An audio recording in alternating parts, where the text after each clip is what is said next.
नमस्कार, बहुत स्वागत है आप सभी का। मैं हूं आपके साथ ज्योति यादव। लखनऊ आचार्य विजय वर्मा से उनके ज्योतिष केंद्र पर मुलाकात हुई और जिसमें उन्होंने शनि की 7.5 और शनि के दुष्प्रभाव के बारे में बताया और सभी राशियों के बारे में भी जानकारी दी है।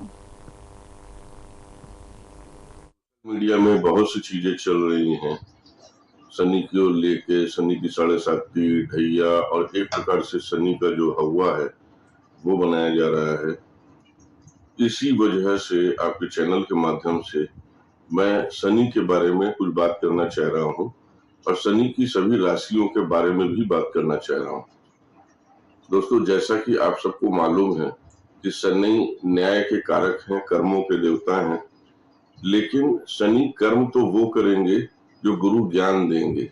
मतलब कि खाली शनि को देखने से किसी भी एस्ट्रोलॉजिकल पॉइंट ऑफ व्यू से शनि को नहीं समझा जा सकता जब तक उसके जो गुरु हैं, देवगुरु बृहस्पति की पोजीशन को नहीं देखा जाए।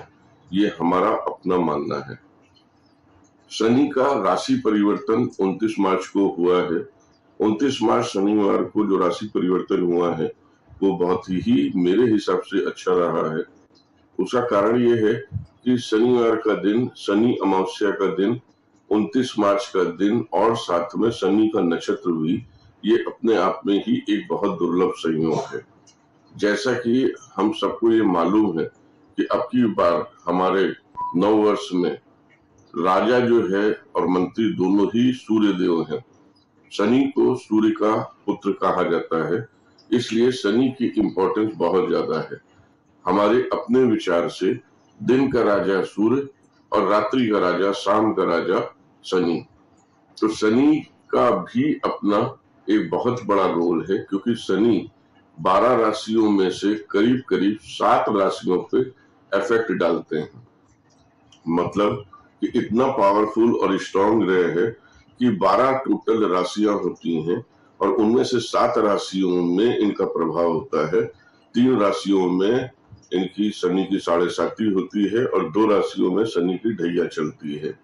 बाकी जो 2 राशियां हैं उन पे इनकी दृष्टि काम करती है, जो तीसरी दृष्टि, 7वीं दृष्टि और 10वीं दृष्टि है।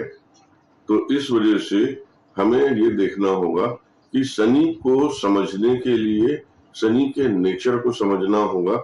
और हमें लगता है शनि आपको प्रोसेस में जीने की सही आदत को डालता है। हम आज चर्चा करेंगे कि शनि का सभी राशियों पे क्या फर्क पड़ेगा, क्या प्रभाव पड़ेगा, इस चीज की संभावना व्यक्त की जा सकती है। सबसे पहले हम ये बताना चाहेंगे कि मकर राशि पे शनि की 7.5 खत्म हो रही है। मेष राशि पे शनि की 7.5 शुरू हो रही है। तो अब शनि की जो 7.5 है वो कुंभ राशि, मीन राशि और मेष राशि पे रहेगी और शनि की जो ढैया है वो कर्क राशि और वृश्चिक राशि पे खत्म होकर और अब सिंह राशि और धनु राशि पे शनि की ढैया भी चलेगी। शनि की 7.5 या शनि की ढैया से किसी भी हालत में डरने की जरूरत नहीं है। ये मैं पूरी तरीके से डंके की चोट पे कह सकता हूँ।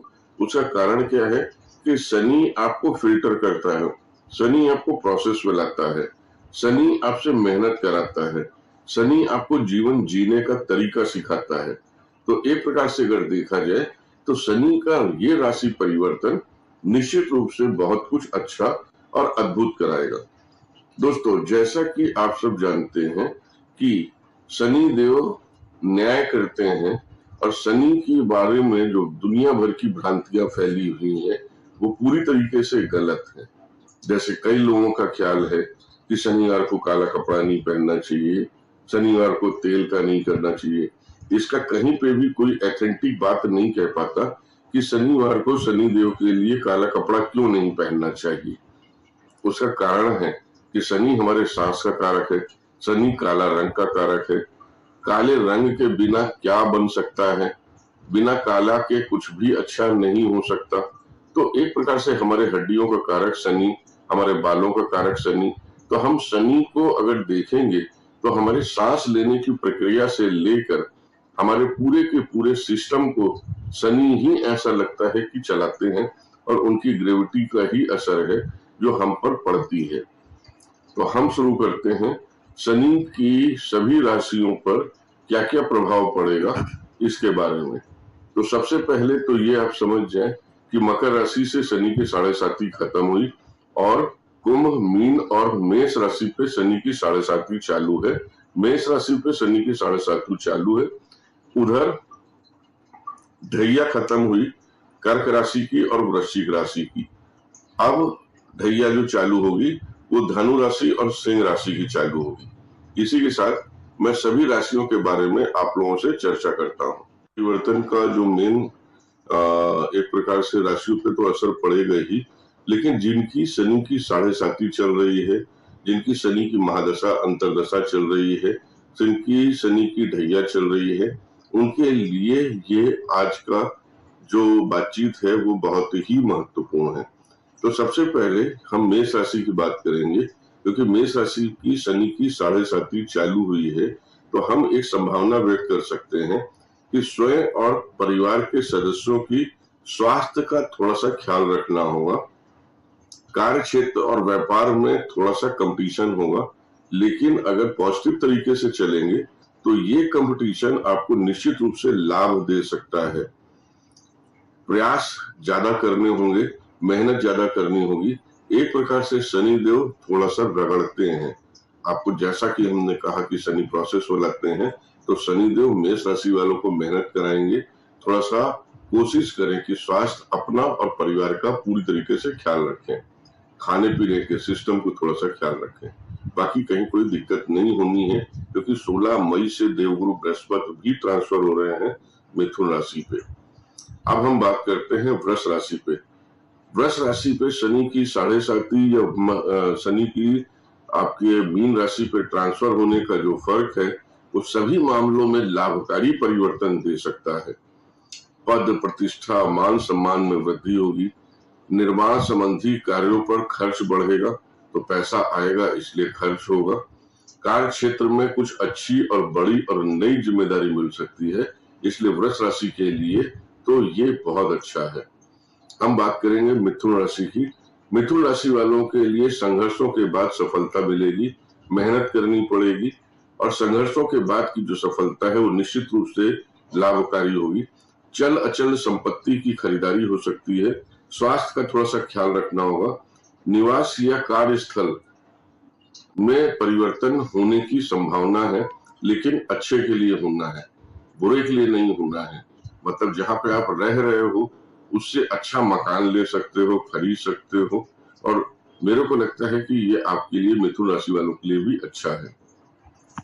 कर्क राशि की अगर हम बात करें, कर्क राशि में ढैया का अंत हुआ है, क्योंकि शनि की ढैया चल रही थी, तो शनि की ढैया का अंत हुआ है। आमदनी के नए अवसर बनेंगे, नए नए रास्ते मिलेंगे। विवादित मामलों को निपटाएंगे, जो भी पिछले काफी समय से विवादित मामले थे उन्हें ठीक करेंगे, ठीक होंगे। कार्य क्षेत्र में लाभकारी परिवर्तन होंगे, भाग्य का साथ मिलेगा और साथ में अपनों का भी साथ अच्छा मिलेगा। जल तत्व की राशि है कर्क, इस वजह से ये लोग इमोशनल भी थोड़े से होते हैं और इमोशन इनके ऊपर हावी हो जाता है। हमें लगता है टारगेट पे अगर फोकस करेंगे तो सफलता निश्चित रूप से मिलेगी। अब हम बात करते हैं सिंह राशि की। सिंह राशि वालों की शनि की ढैया शुरू होगी। शनि की ढैया शुरू होगी, इसका मतलब है कि किसी भी तरीके से डरने की जरूरत तो नहीं है। उसका कारण है कि स्वास्थ्य और कार्य क्षेत्र में मान सम्मान को प्रभावित करने वाली स्थितियां उत्पन्न होंगी, लेकिन अगर पेशेंस रखेंगे, इरिटेट नहीं होंगे, गुस्सा नहीं करेंगे, तो उन सब परेशानियों से बाहर निकल जाएंगे। इसके साथ में विरोधियों का जो है वो थोड़ा सा वृद्धि हो सकती है, लेकिन शनि क्योंकि आपके अष्टम भाव में होंगे इसलिए हमें उम्मीद नहीं है, क्योंकि सिंह राशि वालों के लिए शनि अष्टम में आएंगे और ये विपरीत राज्यों का निर्माण भी करेंगे। तो इसलिए अगर शत्रुओं में वृद्धि होगी तो उसका निपटारा भी निश्चित रूप से अच्छा होगा। हम बात करते हैं कन्या राशि की। कार्य क्षेत्र में व्यापार में तरक्की होगी, नए नए अवसर मिलेंगे। चल अचल संपत्ति के खरीदने के बहुत अच्छे योग हैं। हमें लगता है कि कन्या राशि वालों के लिए भी एक अच्छा समय है। जहां पर कुछ नई गाड़ी घोड़ा ले सकते हैं, संपत्ति पे पैसा खर्च कर सकते हैं।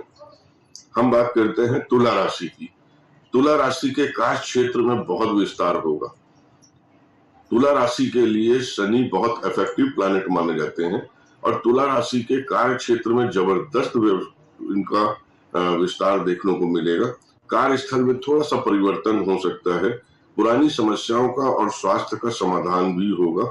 ऋण की लेनदारी और देनदारी बढ़ सकती है, इसलिए फाइनेंस का थोड़ा सा ख्याल रखें और विवादित कार्यों में जो विवादित बातें थी या जो भी इस तरह की चीजें थी, उसमें निश्चित रूप से सफलता मिलेगी।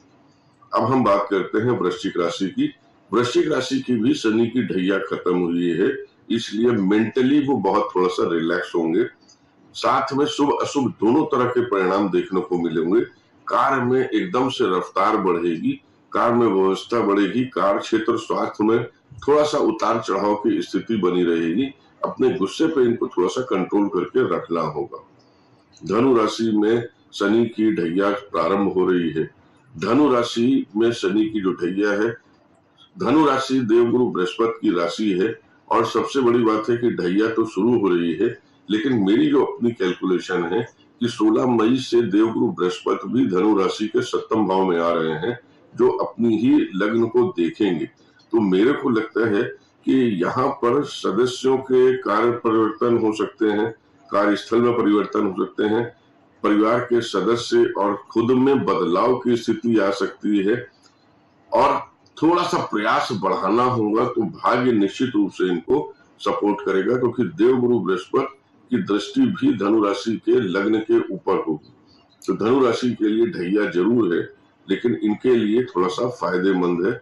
थोड़ा सा बस अपने गुस्से को कंट्रोल करके रखना है और कोशिश करना है कि घर में कार्य की स्थितियों पे जहाँ कार्य करते हैं वहां पर थोड़ा सा शांति बना के रखें, गुस्से से काम नहीं करें। मकर राशि की अगर हम बात करें, मकर राशि तो स्वयं शनिदेव की अपनी राशि है और मकर राशि वालों के लिए शनि की 7.5 के खत्म होना। लखनऊ में 6,500 करोड़ की लागत से 785 एकड़ में प्रस्तावित लखनऊ विकास प्राधिकरण की अनंतनगर आवासीय योजना में भूखंडों के लिए पंजीकरण का मुख्यमंत्री योगी आदित्यनाथ ने शुभारंभ किया। चलिए, अनंतनगर योजना से जुड़े हुए लखनऊ के सभी उपस्थित बहनों और भाइयों, 20 वर्ष उपरांत उत्तर प्रदेश की राजधानी लखनऊ में एक बेहतरीन कार्य योजना के साथ आधुनिक सुविधाओं से युक्त एक नई आवासीय योजना के शुभारंभ के अवसर पर मैं पूरे लखनऊ वासियों को और आने वाले समय में उन सभी महानुभावों को जो इस योजना से लाभान्वित होने वाले हैं, उन सभी को मैं हृदय से इस अवसर पर बधाई देता हूं, अपनी शुभकामनाएं देता हूं। लखनऊ विकास प्राधिकरण ने लगभग 800 एकड़ क्षेत्रफल में 7,000 करोड़ रुपए की लागत से इस बड़ी आवासीय स्कीम को लाने में सफलता प्राप्त की है और वह भी लखनऊ में जहां पे इंटरनेशनल एयरपोर्ट नजदीक हो, एक्सप्रेसवे और लखनऊ रिंग रोड इससे जुड़ती हुई हो, एक इंटीग्रेटेड टाउन प्लानिंग के तहत वहां पर एजुकेशन के एक हब के रूप में स्थापित करने के लिए भी 100 एकड़ से अधिक भूमि आरक्षित की गई हो और हर एक तबके के लिए वहां पर हाईराइज आवासीय सुविधा के साथ साथ खाली प्लॉट भी उपलब्ध करवाने देने की व्यवस्था वहां पर की गई हो, एक अत्यंत सराहनीय प्रयास है। लोगों को अच्छे आवासीय सुविधा प्राप्त हो, ईज ऑफ लिविंग बेहतर हो, यह डबल इंजन सरकार की पहली प्राथमिकता है। प्रधानमंत्री मोदी जी ने पिछले 10 वर्ष में इस दिशा में देश के अंदर बड़े कदम बढ़ाए हैं। आवासीय क्षेत्र में नई टेक्नोलॉजी को ला करके इसे अत्याधुनिक स्वरूप देने के साथ साथ समय से पूर्व उपलब्ध कराना और सस्ते आवासीय सुविधा उपलब्ध करवाना, यह आज की आवश्यकता है। और उस आवश्यकता के अनुरूप लखनऊ विकास प्राधिकरण ने लखनऊ के अंदर इस कार्यक्रम को आगे बढ़ाया है। नई टेक्नोलॉजी में आज दुनिया बदल चुकी है। जो आवास बनाने में पहले हमें एक हाई राइज बिल्डिंग को बनाने में 5 वर्ष 10 वर्ष तक का समय लगता था, आज कुछ ही महीनों में उसका स्ट्रक्चर खड़ा हो सकता है और लोगों को बेहतरीन आवासीय सुविधा उपलब्ध करवाई जा सकती है। अभी 2 वर्ष पहले लखनऊ में लाइट हाउस का एक अच्छा प्रोजेक्ट नगर निगम ने लखनऊ में लागू किया। अत्याधुनिक तकनीक पर आधारित यह योजना थी। कोविड कालखंड के दौरान भी योजना का कार्य बंद नहीं हुआ, निरंतर आगे बढ़ता रहा। और हमारा प्रयास होना चाहिए कि अनंत नगर योजना भी इसी प्रकार से नई तकनीक से युक्त हो, लोगों को अच्छा लेकिन सस्ता आवासीय सुविधा प्राप्त हो, एक हरा भरा आध्यात्मिक वातावरण लोगों को वहां प्राप्त हो और एक ही स्थल पर सभी प्रकार की सुविधाएं प्राप्त हो, ये शासन की प्राथमिकता है और उसी प्राथमिकता के आधार पर यह कार्यक्रम आगे बढ़ रहा है। अगर यहां पे हम लोगों ने समाज के हाई इनकम ग्रुप के लिए आवासीय सुविधा दे रहे हैं, जनप्रतिनिधियों के लिए दे रहे हैं, तो अत्यंत कम आय वर्ग के उन लोगों के लिए जो प्रधानमंत्री आवास योजना से कवर हो सकते हो, उन्हें भी आवासीय सुविधा के लिए यहां पर विशेष प्रावधान किए गए हैं। प्री प्राइमरी से लेकर के हायर एजुकेशन तक, टेक्निकल एजुकेशन से लेकर के मेडिकल एजुकेशन के लिए एक बेहतरीन सुविधा वहां प्राप्त हो। एक ही कैंपस में एक इंटीग्रेटेड आवासीय परिसर में इस प्रकार की सुविधा प्राप्त हो, यह इस अनंत नगर योजना के अंतर्गत किया गया है। और जैसे कि यहां पे बताया गया है कि इस योजना में अभी लगभग 800 एकड़ क्षेत्रफल में यह आवासीय योजना प्रस्तावित की गई है। 1.5 लाख लोगों को आवासीय सुविधा इसमें मिलेगी, जिसमें 10,000 फ्लैट का निर्माण 60 प्लॉट्स में करने का प्रावधान किया गया है। EWS LIG श्रेणी के 5,000 भवनों में 25,000 से अधिक लोगों के लिए आवासीय सुविधा का प्रावधान किया गया है। प्रधानमंत्री आवास योजना के अंतर्गत भी 3,000 आवास निर्माण की सुविधा यहां उपलब्ध करवाई गई है और 100 एकड़ में एडुटेक सिटी का भी विकास करना इसमें प्रस्तावित किया गया है। 4,000 आवासीय भूखंडों में 20,000 लोगों को आवासीय सुविधा और 130 एकड़ भूमि में पार्क का विकास भी यहां पर इस आवासीय स्कीम में प्रस्तावित किया गया है। मुझे पूरा विश्वास है कि जितनी देर में स्कीम आई है, उतनी जल्दी लोगों के बीच में अनंत नगर योजना वासंती नवरात्रि के अवसर पर आज लॉन्च की जा रही है। पीएम मोदी की थाईलैंड यात्रा पर विदेश मंत्रालय ने विशेष ब्रीफिंग दी है। उन्होंने इस ब्रीफिंग में क्या कुछ कहा है, आपको सुनवाते हैं। Thailand and the Minister of Transport. There was also a large gathering of the Indian community that welcomed him at the airport, and at the hotel as well. There were members of the Indian community to give him a warm and very special welcome.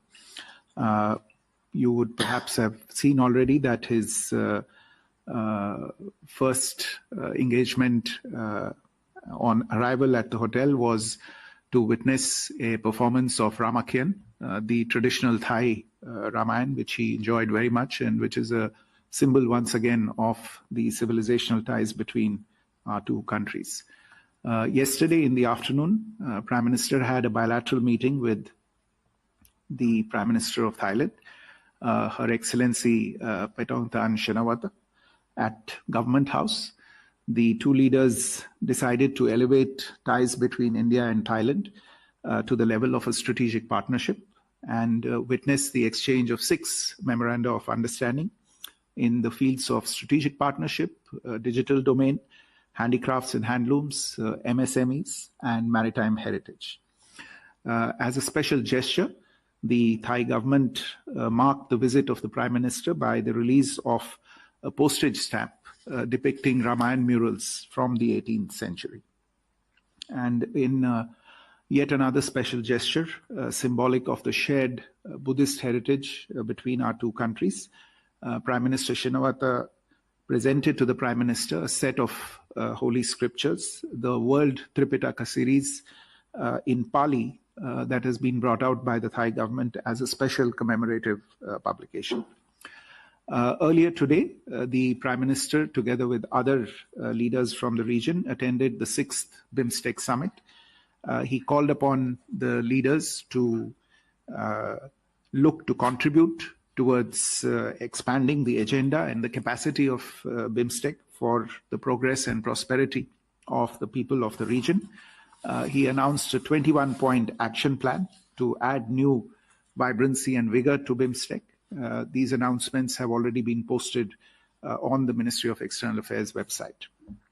Now, on the sidelines of the summit, the Prime Minister also held a few bilateral meetings, and I'll take this opportunity to brief you on 2 of the meetings that have been held thus far. The Prime Minister's first meeting was with the Senior General Min Aung Hlaing, Chairman of the State Administration Council of Myanmar. The Prime Minister offered condolences at the loss of life and the damage caused by the recent earthquake in Myanmar. The two sides exchanged views on India's ongoing efforts under Operation Brahma to provide humanitarian aid, disaster relief, and medical assistance to Myanmar. As you're aware, we've mounted a very large operation in this regard, and nearly 250 Indian personnel are on the ground in the form of a field hospital as well as search and rescue teams, aiding the efforts of Myanmar authorities to look for survivors and to bring succor and relief to those in need. Prime Minister conveyed to the Senior General that as the first responder, India stands with Myanmar in this hour of need and is ready to deploy more material assistance as might be needed. The Prime Minister also underlined the importance of early restoration of the democratic process in Myanmar, including through credible and inclusive elections, and that India would support all efforts, as it has in the past, at fostering trust and advancing a Myanmar-owned and Myanmar-led transition towards a peaceful, stable, and democratic future. The Prime Minister also appreciated the support that Myanmar has extended for the rescue and repatriation, including very recently, of Indian nationals from cyber scam centers operating on the borders between Myanmar and Thailand. And both leaders also agreed on the importance of cooperating on matters such as activities of insurgent groups along the borders, transnational crimes, and human trafficking also along the India-Myanmar border. Subsequently, the Prime Minister also met today with Professor Muhammad Yunus, the Chief Advisor of the interim government of Bangladesh. Prime Minister reiterated India's support for a democratic, stable, peaceful, progressive, and inclusive Bangladesh. He underlined that India believed in a people-centric approach to the relationship and highlighted the cooperation between the two countries over a long period of time that has delivered tangible benefits to people in both countries. And in this spirit, he once again underlined to Professor Yunus India's desire to forge a positive and constructive relationship with Bangladesh based on a spirit of pragmatism. Prime Minister also urged in this regard that any rhetoric that vitiates the environment is best avoided. On the border, strict enforcement of the law and the prevention of illegal border crossings, especially at night, is necessary for maintaining border security and stability. There are a number of bilateral mechanisms between the two countries, and these mechanisms could meet as appropriate to review and take forward our ties. Prime Minister also underlined India's concerns related. चलिए इस bulletin में इतना ही। बाकी देश और दुनिया की तमाम बड़ी खबरों के लिए जुड़े रहिए हमारे साथ। नमस्कार।